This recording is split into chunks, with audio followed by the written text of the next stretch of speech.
الحمد لله نحمده ونستعينه ونستغفره ونؤمن به ونتوكل عليه ونعوذ بالله من شرور أنفسنا ومن سيئات أعمالنا من يهده الله فلا مضل له ومن يضلل فلا هادي له وأشهد أن لا إله إلا الله وحده لا شريك له وأشهد أن محمدًا عبده ورسوله اللهم صل على محمد وعلى آل محمد كما صليت على إبراهيم وعلى آل إبراهيم إنك حميد مجيد اللهم بارك على محمد وعلى آل محمد كما باركت على إبراهيم وعلى آل إبراهيم إنك حميد مجيد رب اشرح لي صدري ويسر لي أمري واحلل عقدة من لساني يفقهوا قولي سبحانك لا علم لنا إلا ما علمتنا إنك أنت العليم الحكيم أما بعد فإن خير الحديث كتاب الله وخير الهدي هدي محمد صلى الله عليه وسلم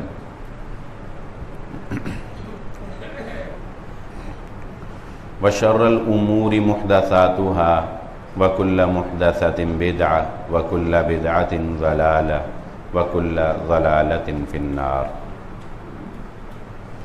فأعوذ بالله من الشيطان الرجيم بسم الله الرحمن الرحيم قال الله تعالى في القرآن المجيد هو الذي أرسل رسوله بالهدى ودين الحق ليظهره على الدين كله ولو كره المشركون قابل صد احترام محترم سامعین اکرام، ہر قسم کی تعریفات اس خالق مالک ارض و سماوات کے لیے اور لاکھوں کروڑوں درود و سلام آپ محمد مصطفیٰ صلی اللہ علیہ وآلہ وسلم کی ذات اقدس پر۔ ہماری آج کی گفتگو اس عنوان کے تحت ہوگی جو اس وقت دنیا میں تیزی سے پھیلتا ہوا فتنہ الحاد ہے یا سیکولرزم کا فتنہ ہے، جو لوگ عقل کی بنیاد پر فیصلہ کرنے کو ترجیح دیتے ہیں اور عقل کو معیار حق و باطل ٹھہراتے ہیں۔ آج ہم اپنی گفتگو میں یہ جانیں گے کہ کیا عقل کی بات مان کر چلنا چاہیے یا ہمیں عقل سے آگے بھی وحی الہی کی ضرورت ہے؟ کیا عقل کو ترجیح حاصل ہے یا وحی الہی کو ترجیح حاصل ہے؟ کیا حرف آخر عقل ہے یا حرف آخر محمد عربی صلی اللہ علیہ وآلہ وسلم کی زبان اطہر سے نکلے ہوئے کلمات ہیں؟ تو ایک بات سمجھ لیجئے کہ اسلام کہیں یہ نہیں کہتا کہ انسان عقل کو پس پردہ پس پشت ڈال دے اور عقل کا استعمال نہ کرے۔ اسلام ہمیں یہ ترغیب دیتا ہے کہ ہر چیز جو اللہ نے انسان کو عطا کی ہے، ہر عضو، چاہے وہ حواس خمسہ ہیں، ہمارا ہاتھ ہے، ہماری آنکھیں ہیں یا ہمارے کان ہیں، ان تمام کے اندر پائی جانے والی صلاحیتیں محدود ہیں۔ ہم ہاتھ سے پکڑ سکتے ہیں، ہم آنکھ سے دیکھ سکتے ہیں، ہم کان سے سن سکتے ہیں۔ اب کوئی شخص یہ دعویٰ یہ اعتراض کرے کہ بھئی آنکھ جو ہے اس سے صرف دیکھا کیوں جاتا ہے، اس سے سنا کیوں نہیں جا سکتا، تو اس کا یہ اعتراض فضول ہوگا، اس کا یہ اعتراض مانا نہیں جائے گا۔ کیوں؟ کیونکہ ہم اس کو بتائیں گے کہ آنکھ بنائی ہی اسی لیے گئی ہے کہ اس سے دیکھا جائے، اس کا دائرہ کار صرف دیکھنے کی حد تک محدود ہے، یہ اس سے آگے کام نہیں کر سکتی، اس سے دوسرے کام نہیں لیے جا سکتے۔ اسی طرح اللہ رب العزت نے جو انسان کو عقل عطا کی ہے، اس کے سوچنے کا بھی ایک دائرہ کار ہے، ایک لمٹ ہے، اس سے آگے انسان نہیں سوچ سکتا، اس سے آگے انسان فیصلہ نہیں کر سکتا، عقل کا استعمال نہیں کر سکتا۔ اور جہاں سے عقل کا دائرہ کار ختم ہوتا ہے وہاں پر انسان کی رہنمائی کے لیے وحی الہی کا دائرہ شروع ہو جاتا ہے. جہاں عقل کی حد ختم ہوتی ہے وہاں وحی الہی کی حد شروع ہو جاتی ہے. وہاں پر ہمیں وحی الہی ہماری رہنمائی کرتی ہے. اس لیے یہ بات ذہن نشین رکھ لیجئے کہ وحی الہی میں عقل کا دخل نہیں بنتا, عقل کا اعتراض نہیں بنتا کہ کسی وحی کے حکم میں عقل کوئی اعتراض کر دے کہ یہ کام ایسے کیوں ہے, کیونکہ وہ وحی الہی ہے اور عقل کے دائرہ کار میں وہ آ ہی نہیں سکتی. میں انشاءاللہ آگے چل کر مثالوں سے اپنی بات کو مدلل کر دوں گا.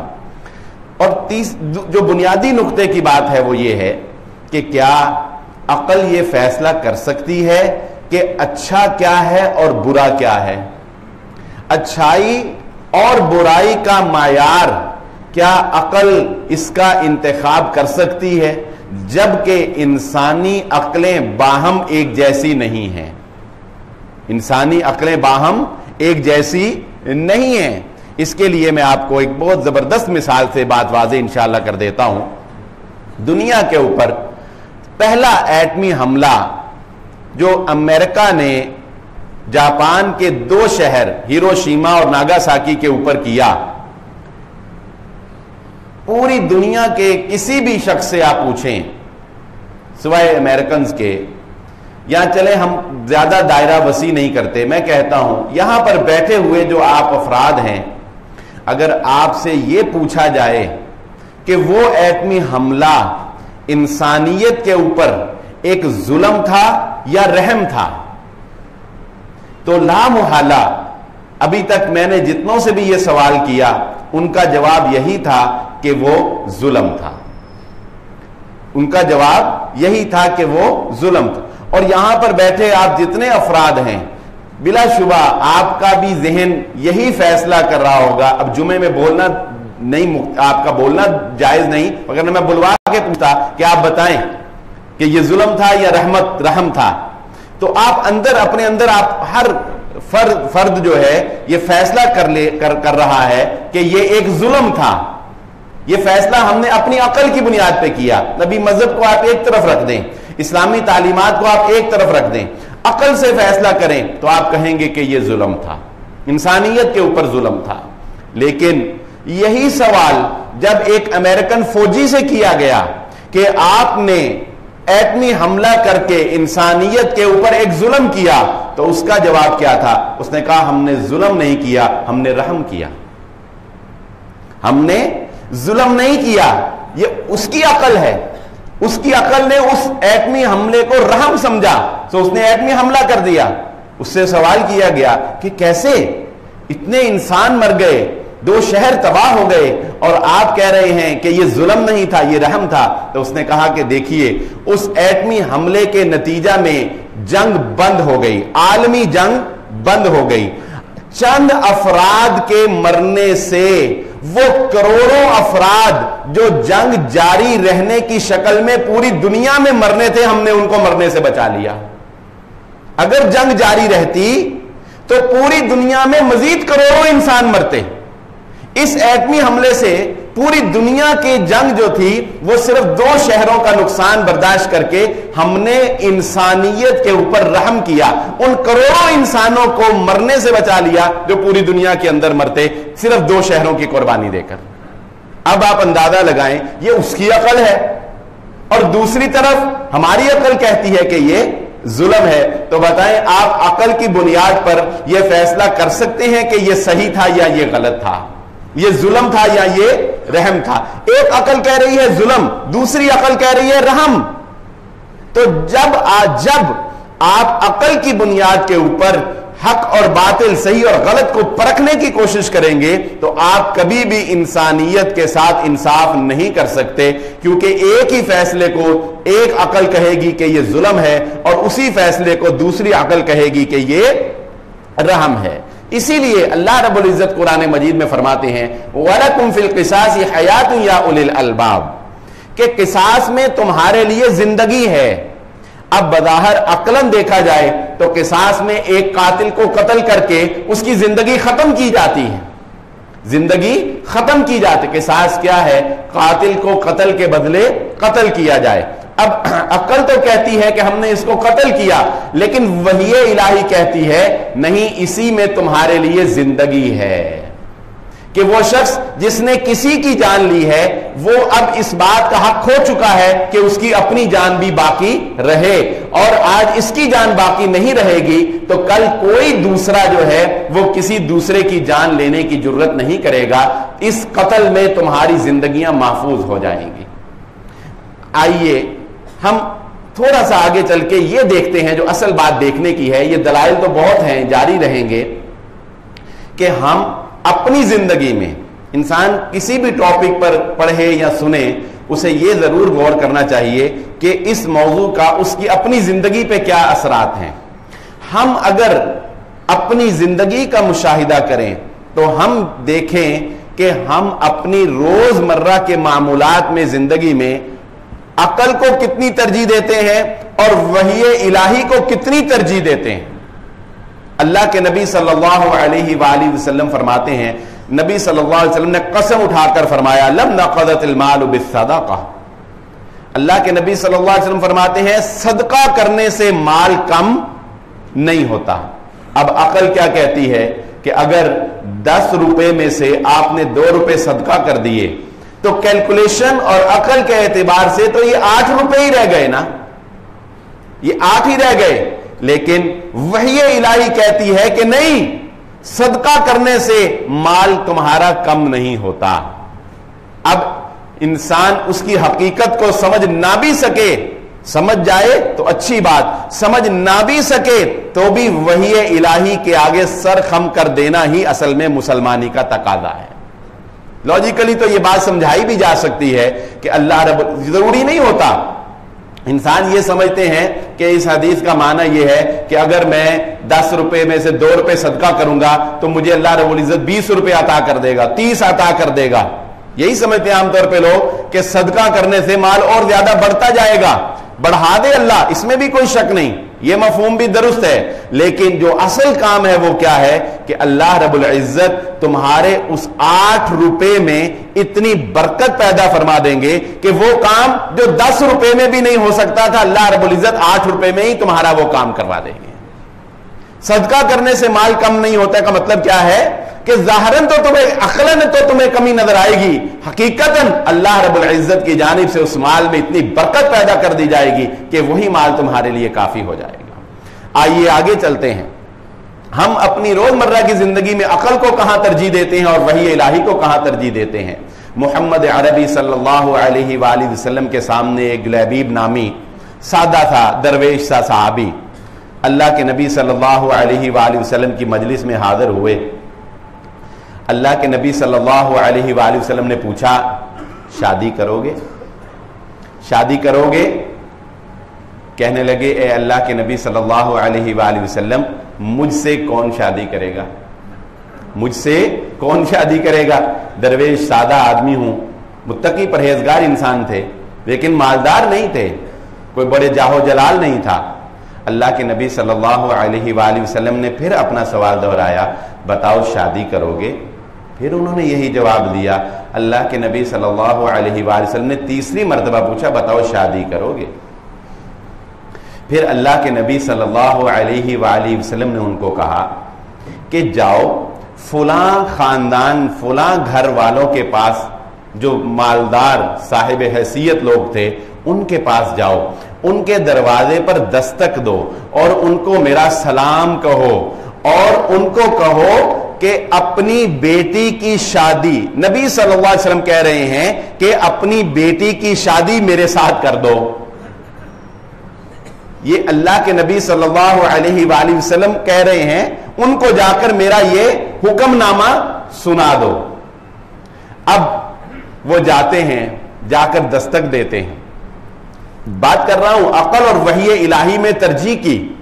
دستک دیتے ہیں، دروازہ کھلتا ہے، باپ دروازہ کھولتا ہے، کہتے ہیں اللہ کے نبی صلی اللہ علیہ وآلہ وسلم نے آپ کو سلام بھیجا ہے. اتنے الفاظ سنتے ہی گھر میں خوشی کی لہر دوڑ جاتی ہے. وہ اندر جا کے اپنی خواتین کو بتاتا ہے نبی صلی اللہ علیہ وآلہ وسلم نے سلام بھیجا ہے, ہمیں سلام بھیجا ہے اللہ کے نبی صلی اللہ علیہ وسلم. خوشی کی لہر دوڑ جاتی ہے. وہ کہتا ہے اگلی بات تو سن لو, اگلی بات تو سن لو. کہتے ہیں اگلی بات کیا ہے؟ اگلی بات یہ ہے اللہ کے نبی صلی اللہ علیہ وآلہ وسلم نے یہ پیغام بھی بھیجا ہے کہ تمہیں اللہ کے نبی صلی اللہ علیہ وآلہ وسلم نے یہ حکم دیا ہے کہ اپنی بیٹی کی شادی میرے ساتھ کر دو. اپنی بیٹی کی. اب عقل نے سوچا, باپ کی عقل نے سوچا, اس نے کہا اچھا ٹھہرو میں مشورہ کروں, میں مشورہ کروں. اپنی بیوی کے پاس گیا, دونوں کی عقل نے سوچا یہ تو سادہ سا آدمی ہے, مالدار بھی نہیں ہے, درویش ہے, کوئی جاہو جلال نہیں ہے, ہماری بیٹی صاحب حیثیت ہے, کیسے میں اپنی بیٹی کی شادی اس سے کر دوں, کیسے میں اپنی بیٹی کی شادی اس سے کر دوں. یہ سارا ماجرا بیٹی بھی سن رہی ہے, یہ سارا معاملہ ماں باپ کی گفتگو اور نبی صلی اللہ علیہ وسلم کا یہ پیغام آنا اور یہ سارا معاملہ بیٹی بھی سن رہی ہے. اور بیٹی پوچھتی ہے کیا ہے, بیٹی ماں باپ سے مخاطب ہوتی, بتائیے معاملہ کیا ہے. بتایا جاتا ہے کہ یہ اللہ کے نبی صلی اللہ علیہ وسلم کا حکم ہے. بیٹی سٹینڈ لیتی ہے اور بیٹی کہتی ہے اگر اللہ کے نبی صلی اللہ علیہ وآلہ وسلم کا حکم ہے تو میں یہ شادی ضرور کروں, میں یہ شادی, نبی صلی اللہ علیہ وسلم نے حکم دے کے بھیجا ہے تو میں یہ شادی ضرور کروں گی. اس نے, ماں باپ نے بیٹی کی خواہش کا جو ہے احترام کرتے ہوئے, جیسا کہ اسلام نے اس کو یہ حق دیا ہے کہ اس کی خواہش جو ہے اس کو مانا جائے گا, جب بیٹی نے رضامندی ظاہر کر دی تو ماں باپ نے کہا ٹھیک ہے, ہمیں پھر کس بات کا اعتراض ہے. اس کی شادی ان صحابی حضرت جلیبیب سے کر دی گئی اور اس کے بعد مدینے کا سب سے خوشحال گھرانہ یہی گھرانہ تھا. مدینے کا سب سے خوشحال گھرانہ یہی گھرانہ, مال میں بھی, اولاد میں بھی, سلوک میں بھی, محبت میں بھی, ہر طرح سے. کیوں؟ کیونکہ عقل کو نہیں وحی الہی کو مانا گیا تھا, عقل کو نہیں وحی الہی کو مانا گیا تھا, محمد الرسول اللہ صلی اللہ علیہ وآلہ وسلم کے حکم کو مانا گیا. اب ہم اپنا مشاہدہ کریں. عقل کہتی ہے کہ لڑکا مالدار ہونا چاہیے چاہے بے نمازی ہو, رشتہ کر دو. دین کہتا ہے اخلاق ہونا چاہیے, دینداری ہونی چاہیے. ہم عقل کو ترجیح دیتے ہیں, دین کو پیچھے پھینک دیتے ہیں. بتائیں ایسے ہوتا ہے کہ نہیں ہوتا؟ اپنے بچوں کے رشتے کرنے میں ہم عقل کو ترجیح دیتے ہیں, ہم وحی الہی کو ترجیح نہیں دیتے. یہاں میں ایک اور بات بھی گوش گزار کرنا چاہوں گا. اللہ کے نبی صلی اللہ علیہ وآلہ وسلم نے جس چیز کو ترجیح دینے کا حکم دیا ہے وہ دین اور اخلاق ہے. دین اور اخلاق, صرف دیندار نہیں, دیندار بد اخلاق ہو تو وہ تو زندگی اجیرن بنا دیتا ہے. دیندار بد اخلاق نہیں, دیندار اخلاق والا, جس کا اخلاق اچھا ہو. نبی صلی اللہ علیہ وآلہ وسلم نے دیندار کے ساتھ اخلاق کی ترجیح دی ہے. تو دینداری کو اور اخلاق کو رشتہ کرنے میں ترجیح دینا یہ وحی الہی کا تقاضا ہے. اور ہم لوگ وحی الہی کو چھوڑ کر مالداری کو اور دیگر عہدیداری کو اور دیگر جاہ و جلال کو ترجیح دے رہے ہیں اور زندگیوں میں بے سکونی دیکھ رہے ہیں. اسی طرح آگے چلتے جائیے, ہم اپنی زندگی کی معمولات کا مشاہدہ کریں. عقل کہتی ہے کہ خواتین اگر اپنی یہ ابرو کے بال بنائیں تو زیادہ خوبصورت لگتی ہیں. بتائیں, عقل یہی کہتی ہے نا. عقل کہتی ہے کہ اگر خواتین اپنے یہ ابرو کے بال, آئی بروز جنہیں کہا جاتا ہے, ان کی تراش خراش کریں تو زیادہ خوبصورت لگتی ہیں. وحی الہی کہتی ہے لعنت ہے اس عورت کے اوپر جو اپنے ابرو کے بال بناتی ہے. اللہ کے نبی صلی اللہ علیہ وسلم نے لعنت فرمائی ہے. اب بتائیں, اگر کسی عورت کو یہ سمجھ نہ آئے تو کیا اس کو یہ کہنا چاہیے کہ عقلاً تو میں اس طرح زیادہ خوبصورت لگتی ہوں, لہذا نبی کو ایک طرف پھینکو, تو بتائیں اس کا یہ فیصلہ درست ہوگا یا غلط ہوگا؟ عورتیں عقل کو, حسن کو اختیار کرنے میں عقل کو ترجیح دے رہی ہیں. عورت کو یہ لگتا ہے میں بے پردہ ہوں گی تو زیادہ پرسکون رہوں گی. وحی الہی کہتی ہے با پردہ رہو گی تو زیادہ پرسکون رہو گی. ہم عقل کو ترجیح دے رہے ہیں, وحی الہی کو پسے پشت پھینک رہے ہیں. ایک اور چھوٹی سی مثال دے دیتا ہوں. مثال کے طور پہ آپ چند دوست سفر پر جاتے ہیں, چند دوست سفر پہ, ہم اکثر انٹرٹینمنٹ کے لیے, انجوائمنٹ کے لیے مری جا رہے ہیں, ناران جا رہے ہیں, کاغان جا رہے ہیں, کوئی 4-5 دوست اکٹھے مل کر جا رہے ہیں. اکثر ایسا ہو جاتا ہے, ایک آپس میں جھگڑا ہو جاتا ہے. ایک کی عقل کہتی ہے نہیں مجھے ناران کاغان سیر کرنے جانا چاہیے, وہ کہتا ہے جی نہیں ہم ناران کاغان جائیں گے.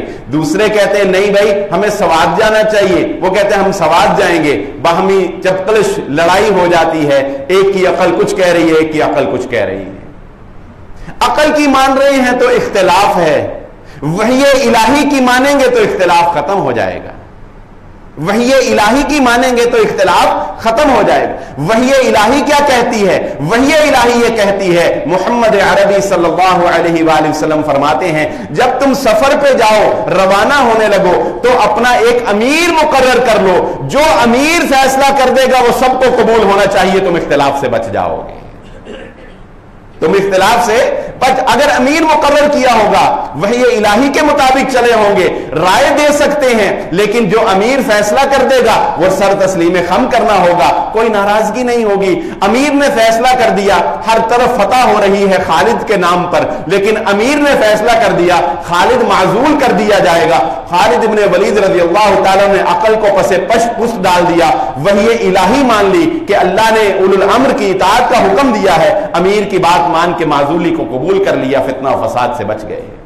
تو زندگی کا مشاہدہ کر کے دیکھ لیں, زندگی کے معمولات کا مشاہدہ کر کے دیکھ لیں, جہاں پر بھی آپ عقل کو ترجیح دیں گے, وحی الہی کو پس پش ڈالیں گے, زندگی بے سکون ہو جائے گی. لیکن ہم لوگ عقل کو ترجیح دے رہے ہیں. مرد کو لگتا ہے کہ وہ شیو کروا کے زیادہ خوبصورت لگتا ہے, وحی الہی کہتی ہے اسے داڑھی رکھنی ہے, اسے مونچھوں کو کٹوانا ہے.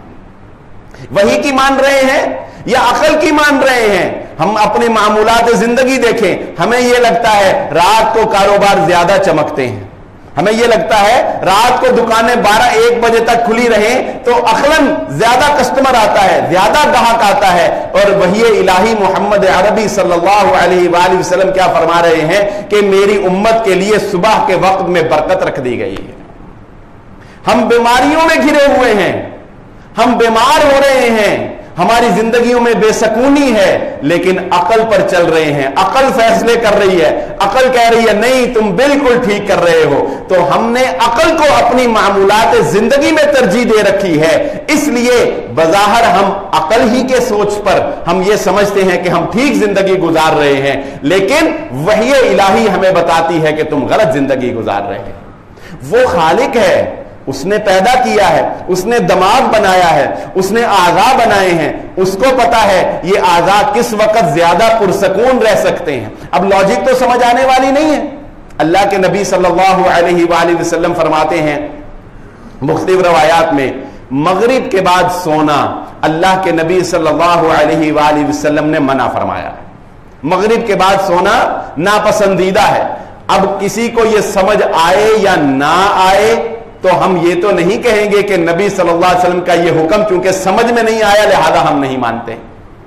مغرب آپ کوئی پوچھے جی مغرب کے بعد سونے میں کیا قباحت ہے, کیا برائی ہے, سونا چاہیے, تو اس کو لاجیکلی ہم نہ بھی سمجھا سکیں, ہم کہیں گے عقل اگر دین عقل کا نام ہوتی تو یہ قول حضرت علی رضی اللہ تعالیٰ عنہ کا سمجھانے کے لیے کافی ہے کہ پاؤں نیچے سے گندا ہوتا ہے. اگر عقل سے دین کو چلانا ہوتا تو ہمیں مسا پاؤں کے نیچے کرنا چاہیے تھا, ہم مسا پاؤں کے اوپر کرتے ہیں. اوپر سے تو پاؤں گندا ہی نہیں ہوتا, اوپر سے کوئی مٹی لگی ہوتی ہے, نیچے میں پاؤں گندا ہوتا ہے, نیچے مٹی وغیرہ ہوتی ہے. تو اگر عقل سے دین کو چلانا ہوتا تو ہمیں پاؤں کے اوپر نہیں نیچے مسا کرنا چاہیے, ہم پاؤں کے اوپر مسا کر رہے ہوتے ہیں. تو دین وحی الہی کا نام ہے, ہماری زندگیاں وحی الہی کے مطابق چلیں گی تو ہم کامیاب ہوں گے. انا فتحنا لک فتحا مبینا. مسلمان طاقتور ہو چکے ہیں, مسلمان طاقتور ہو چکے ہیں, عمرہ کرنے کی غرض سے مکہ تشریف لا رہے ہیں. اللہ کے نبی صلی اللہ علیہ وآلہ وسلم ساتھ ہیں, کفار عمرہ نہیں کرنے دے رہے. مذاکرات شروع ہوئے, ٹیبل ٹاک ہوئی, بیٹھے, معاہدہ تحریر ہونے لگا, معاہدے میں شقیں طے ہونے لگیں. مسلمانوں کے قیدی ادھر آئیں گے واپس نہیں کیے جائیں گے, ادھر کے ادھر جائیں گے واپس کیے جائیں گے. مسلمان نیچے گر رہے ہیں, ہیں طاقتور, نیچے گر رہے ہیں. حضرت عمر ابن خطاب رضی اللہ تعالیٰ عنہ جیسے زیرک انسان, دلیر بہادر تھے, ذرا جوشیلے سے تھے نا, تو دل میں خیال آیا, عقل نے سوچا کہ اب تو ہم طاقتور ہیں, ہم کمزور شرائط پر صلح کیوں کریں. صلح حدیبیہ, ہم کمزور شرائط پر صلح کیوں کریں بھئی, ہم تو اب طاقت میں آ گئے ہیں, ہم نے تو پہلے کبھی نہیں ہار مانی تھی, اب ہم کیوں کمزور شرائط پر صلح کریں. حضرت ابو بکر صدیق رضی اللہ تعالیٰ عنہ کے پاس جا کر مشاورت کے لیے حضرت عمر ابن خطاب رضی اللہ تعالیٰ عنہ کہتے ہیں یہ ہم کمزور شرائط پر کیوں صلح کریں. یہ ایسا حضرت عمر رضی اللہ فرماتے ساری زندگی میں اپنی سوچ پر نادم رہا, ساری زندگی افسوس رہا کہ میں نے ایسے کیوں سوچا, لیکن ظاہر کو دیکھ کر سوچا. تو حضرت ابو بکر صدیق رضی اللہ تعالیٰ عنہ کا جواب کیا ہے, ہوا رسول اللہ, یہ فیصلہ محمد عربی صلی اللہ علیہ وسلم اللہ کے رسول ہونے کی حیثیت سے کر رہے ہیں. یہ فیصلہ وحی الہی سے ہو رہا ہے. یہ فیصلہ وما ينطق عن الهوى ان هو الا وحی یوحى, اللہ کے حبیب دین کے معاملے میں کوئی بات اپنی مرضی سے نہیں کرتے, اللہ کے حکم سے کرتے ہیں, وہ رسول اللہ ہیں. یہ فیصلہ اللہ کے حکم سے ہو رہا ہے. جب وحی الہی کا سنا, حضرت ابو بکر تو پہلے ہی خاموش, حضرت عمر بھی خاموش ہو گئے, اور وقت نے ثابت کر دیا وحی الہی کا کیا ہوا فیصلہ بظاہر کمزور شرائط پر مسلمانوں کے لیے بہترین فتح ثابت ہو گیا. مسلمانوں کے لیے فتح ثابت ہوا. وہ فیصلہ جو عقل کے اعتبار سے کمزور تھا مسلمانوں کے لیے, وہی الہی کو مان کر کیا گیا, تو وہی فیصلہ مسلمانوں کے لیے فتح کا سامان بن گیا ہے. تو اس لیے یہ بات ذہن نشین رکھ لیں, اگر عقل کی بنیاد پر فیصلے کریں گے تو یورپ والا حال ہوگا. یورپ والا حال ہوگا. یورپ والا حال کیا ہوگا, حیا کا جنازہ نکل جائے گا. حیا کا جنازہ نکل جائے گا. عقلی اعتبار سے انہیں کوئی برا نہیں لگتا کہ ایک مرد کے ساتھ زندگی گزار لے, وہ شادی نہ بھی کرے, کوئی بات نہیں. ان کی عقل یہی کہتی, ان کی عقل کہتی ہے کہ میری بیوی چاہے میری بیوی ہی ہے, لیکن چونکہ وہ اپنی رائے میں آزاد ہے, لہذا کوئی بات نہیں. اگر وہ ویک میں ایک دن ویکینڈ کسی اور کے ساتھ بھی رات گزار لے, میں کسی اور کے ساتھ رات گزار لوں, مجھے معیوب ہی نہیں لگتا, کوئی بات نہیں. میری عقل مانتی ہے ٹھیک ہے, ایسا بھی ٹھیک ہے. تو وہ کہتے ہیں ٹھیک ہے, چلنا چاہیے. اور اس سے بھی آگے کی باتیں ہیں, لیکن وہ زبان اجازت نہیں دیتی کہ ہم اس طرف جائیں. وگرنہ اگر عقل کی مان کر چلیں گے تو پھر تو یہ بے حیائی کو جنم دے گی, پھر تو اخلاق کا جنازہ نکل جائے گا, پھر تو اسلامی اقدار کا جنازہ نکل جائے گا. یاد رکھ لیجئے یہ بات, اپنی زندگیوں کے معمولات کے اندر وحی الہی کو شامل کر لیں, عقل کو پس پردہ ڈال دیں, عقل کو پیچھے چھوڑ دیں, زندگیاں پرسکون ہو جائیں گی. احل اللہ البیع وحرم الربا, بے شمار مثالیں دی جا سکتی ہیں. عقل کیا کہتی ہے, عقل کہتی ہے کہ سود سے مال میں اضافہ ہوتا ہے. سودی کاروبار کرنے سے, سود پر کسی کو رقم دینے سے آپ کی رقم بھی محفوظ اور آپ کو پروفٹ بھی آتا رہے گا. ایسے ہی ہے نا, آپ کس بینک میں لاکھوں روپیہ سود پر دے دیتے ہیں, 50 لاکھ آپ نے جمع کروا دیے, آپ کا اصل بھی محفوظ ہے اور آپ کو اس پر ماہانہ پروفٹ بھی آ رہا ہے. اور اس کی نسبت اگر آپ کاروبار میں لگاتے ہیں تو نفع نقصان کا خدشہ بھی, پتہ نہیں نقصان ہو جائے, پروفٹ کا بھی کوئی یقین نہیں, محنت اس کے ساتھ برابر کی کرنی پڑے گی, کھپائی اور زیادہ کرنی پڑے گی. تو عقل کہہ رہی ہے سود میں فائدہ ہے, اور وحی الہی کہہ رہی ہے سود تمہارے لیے اللہ اور اس کے رسول صلی اللہ علیہ وسلم سے جنگ کرنے کے مترادف ہے. حقیقت میں وحی الہی میں فائدہ ہوتا ہے. انسان کو سمجھ نہ آئے تو یہ اس کی عقل کی کمزوری ہے, سمجھ آ جائے تو بھی فابیہا, سمجھ نہ بھی آئے ماننا وحی الہی کو ہی ہے, عقل کو نہیں. مثال سے بات کو سمجھا دیتا ہوں. شراب کا کتنا کاروبار تھا مدینہ میں, کتنے لوگوں کا روزگار وابستہ تھا. قرآن نے جب حرام کیا اللہ رب العزت نے کیا فرمایا؟ اثمہما اکبر من نفعہما. بعض لوگوں کو اس سے فائدہ حاصل ہو رہا ہوگا، بعض کا کاروبار اس سے چل رہا ہوگا، بعض کا کاروبار اس سے چل رہا ہوگا، بڑی سرکولیشن ہوگی، بعض لوگوں کو لگتا ہوگا کہ اس میں کوئی فائدہ بھی ہے، لیکن اللہ رب العزت فرماتے ہیں اے انسانوں تمہیں علم نہیں، اللہ کو علم ہے، اس کے فائدے کم ہیں، اس کے نقصانات اتنے زیادہ ہیں کہ فائدے بھی فائدے نہیں رہتے، لہذا ہم اس کو تمہارے اوپر حرام قرار دیتے ہیں. اب یہ تو سمجھ آتی ہے کہ شراب پینے سے عقل پہ پردہ پڑ گیا، شراب پینے سے اچھی بری کی تمیز نہیں رہی، شراب پینے سے بہن میں اور بیوی میں فرق نہیں رہا، شراب پینے سے انسان جرائم کی طرف چلا گیا. یہ سمجھ آتی ہے نا، اس لیے شراب حرام ہے. لیکن یاد رکھ لیجئے مسلمان کا کام یہ ہے، یہ سمجھ نہ بھی آئے تب بھی صرف یہی کافی ہے کہ اللہ نے شراب حرام کر دی سو حرام کر دی. یہ تو سمجھ آ گئی نا، علت سمجھ آ گئی کہ شراب کیوں حرام ہے، علت سمجھ آ گئی کہ اس لیے حرام ہے کہ عقل پہ پردہ ڈال دیتی. یہ نہ بھی سمجھ آئے یہ بات تب بھی مسلمان کا کام یہ ہے کہ حرام کر دی سو حرام کر دی. صحابہ کو جب پتہ لگ گیا حرام ہو گئی تو وہ شراب مدینے کی گلیوں کے اندر بارش کے پانی کی طرح بہا دی گئی. اس جام کو جو ہاتھ میں جھلک رہا تھا اس جام کو ہونٹوں کے ساتھ بھی نہیں لگایا گیا ہے.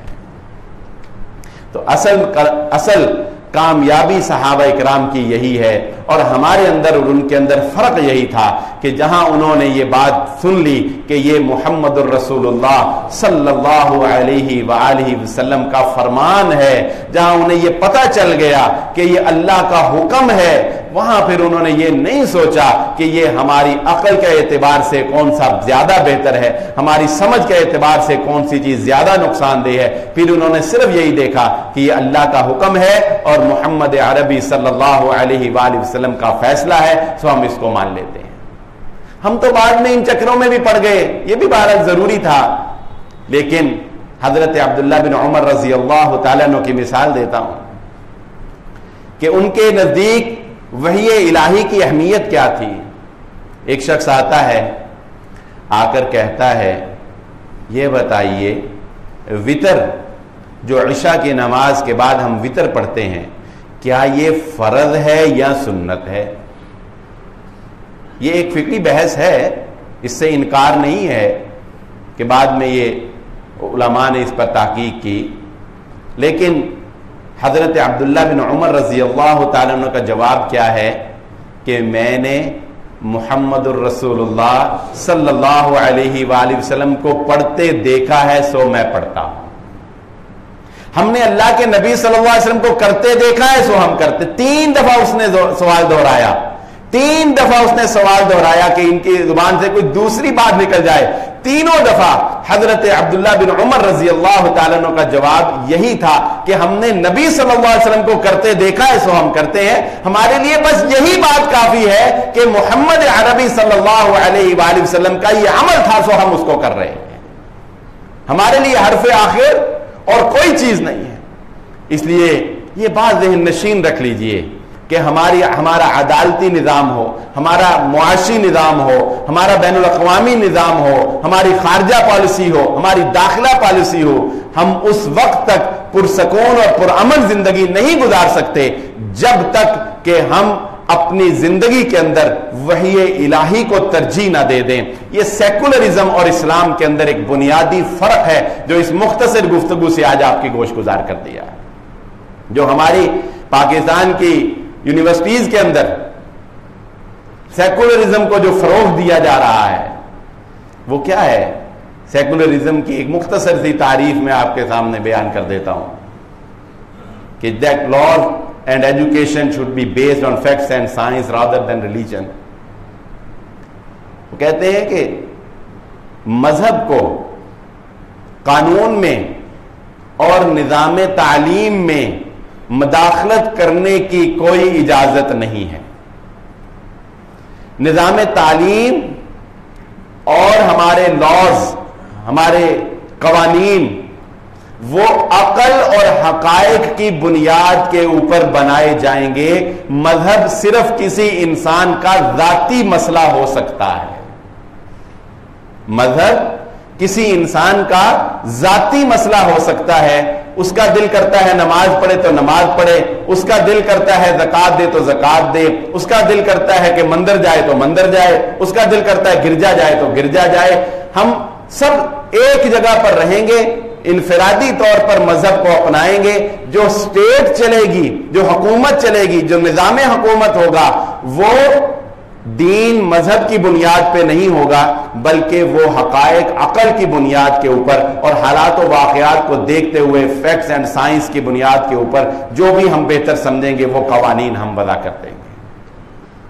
لیکن اس تعریف کے تحت دنیا ایک بھی ایسا خطہ نہیں دکھا سکی جو وہ مثال قائم کر دے جو مثال عمر ابن خطاب رضی اللہ تعالیٰ عنہ نے مدینہ کی خلافت میں قائم کی تھی. اس تعریف کے تحت دنیا ایک بھی ایسا شہر, ایک بھی ایسا خطہ نہیں دکھا سکی کہ کوئی عورت تنے تنہا سونے کو اپنے ہاتھوں میں اچھالتے ہوئے ایک جگہ سے دوسری جگہ جائے اور اسے اس بات کا خوف نہ ہو کہ کوئی اس کی طرف میلی آنکھ سے بھی دیکھے گا. دنیا ایسا نظارہ نہیں دکھا سکی. ایسا نظارہ اگر دکھایا گیا تو صرف اس خلافت میں دکھایا گیا جو وحی الہی اللہ رب العزت کے قوانین کے تحت قائم کی گئی تھی. اس لیے یہ بات ذہن نشین رکھ لیں, بالخصوص اپنے بچوں کے اوپر. اب دیکھیں نا, یہ میں مثال دیتا ہوں. کو ایجوکیشن ہے, کو ایجوکیشن ہے, لڑکے اور لڑکیاں اکٹھے پڑھ رہے ہیں. کیوں پڑھ رہے ہیں اکٹھے؟ لاجک سے بھی پوچھیں نا, عقلاً پوچھیں. یہ صرف ویسٹ کو خوش کرنے کے لیے ہم بہت سے کام کرتے ہیں. چلو ہم کہتے ہیں عقل کو ہی درمیان میں لے آؤ. کیا ضرورت ہے کہ لڑکا اور لڑکی اکٹھے بیٹھ کے پڑھیں؟ بتائیں آپ مجھے لاجیکلی, عقلاً بتائیں کہ کیا ضرورت کیا ہے. ان کی تعلیم اگر لڑکیاں الگ پڑھیں لڑکے الگ پڑھیں زیادہ بہتر ہوگی یا قوم میں زیادہ بہتر ہوگی؟ کسی عقل کی بنیاد پر فیصلہ کروا لیں, وہ کہے گا زیادہ بہتر تعلیم تب ہوگی لڑکیاں الگ پڑھیں لڑکے الگ پڑھیں. کو ایجوکیشن کا کیا مقصد ہے؟ اس سے کیا تعلیمی معیار بہتر ہوتا ہے؟ کیا لڑکے لڑکیاں مل کر بیٹھ کر پڑھیں تو زیادہ بہتر پڑھتے ہیں؟ کیا ہے؟ ویسٹ کو خوش کرنا ہے. تو ہم لوگ عقل پر بھی نہیں چلتے, دین پر چلتے نہیں, عقل پر بھی نہیں چلتے. ہم لوگ صرف مغرب کے پیچھے چلتے ہیں, صرف مغرب کو خوش کرنے کے پیچھے چلتے ہیں. ایک آفس میں الگ عورتوں کا نظام ہو, الگ مردوں کا نظام ہو, وہ اپنی ورکنگ کریں یا اپنی ورکنگ کریں, بہتر رزلٹ حاصل ہوں گے, بہتر نتائج حاصل ہوں گے, لیکن مغرب خوش نہیں ہوگا. اس لیے ہم لوگ کو لے کر چل رہے ہیں. تو خیر یہ تو بعد کی باتیں ہیں. میں یہ کوشش گزار ضرور کرنا چاہوں گا کہ وہ والدین جن کے بچے اعلیٰ یونیورسٹیز میں پڑھ رہے ہیں ان کو اپنے بچوں کو وحی الہی کی اہمیت سے ضرور آگاہ کرنا چاہیے. یہ اس دور کا ایک بہت بڑا فتنہ ہے, فتنہ الحاد, ایتھیزم جس کو کہہ لیں. یہ تیزی سے یونیورسٹی کے طالب علموں کے اندر پھیلایا جا رہا ہے. اللہ رب العزت سے دعا ہے اللہ مجھے اور آپ کو جو کہا اور جو سنا سمجھنے کی اور عمل کرنے کی توفیق عطا فرمائے. وما علی الا البلاغ.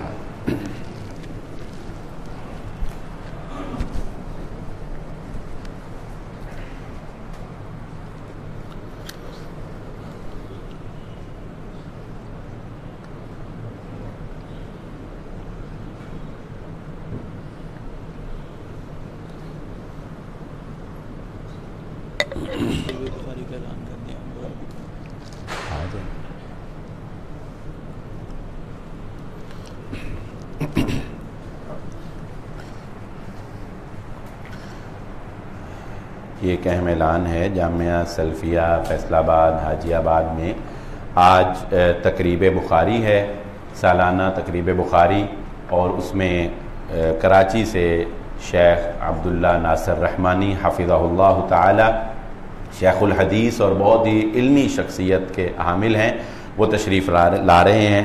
تو تمام احباب ان کا خطاب ضرور سنیں, ایمان کو تازہ کرنے والا, اور ایک دفعہ انسان کو دینی محافل سے وابستہ ہونے سے ایمان تازہ ہو جاتا ہے اور انسان کو اندازہ ہوتا ہے کہ زندگی کا مقصد کیا ہے. اس لیے اس محفل کو اور اس تقریب کو تمام احباب جو ہیں وہ زور و شور سے ضرور اس میں حاضری دیں۔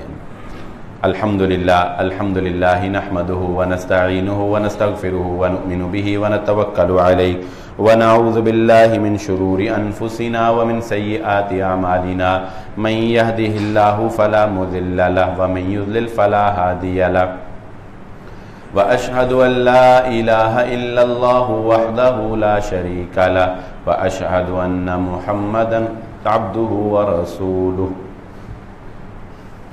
اللهم صل على محمد وعلى آل محمد كما صليت على إبراهيم وعلى آل إبراهيم إنك حميد مجيد اللهم بارك على محمد وعلى آل محمد كما باركت على إبراهيم وعلى آل إبراهيم إنك حميد مجيد ربنا آتنا في الدنيا حسنة وفي الآخرة حسنة وقنا عذاب النار أذهب البأس رب الناس واشف أنت شافي لا شفاء إلا شفاؤك شفاء لا يغادر سقما اللهم اكفنا بحلالك عن حرامك واغننا بفضلك عمن سواك اللهم انصر المجاهدين في سبيلك في كل مكان اللهم أعز الإسلام والمسلمين اللهم أذل الشرك والمشركين أما بعد فإن خير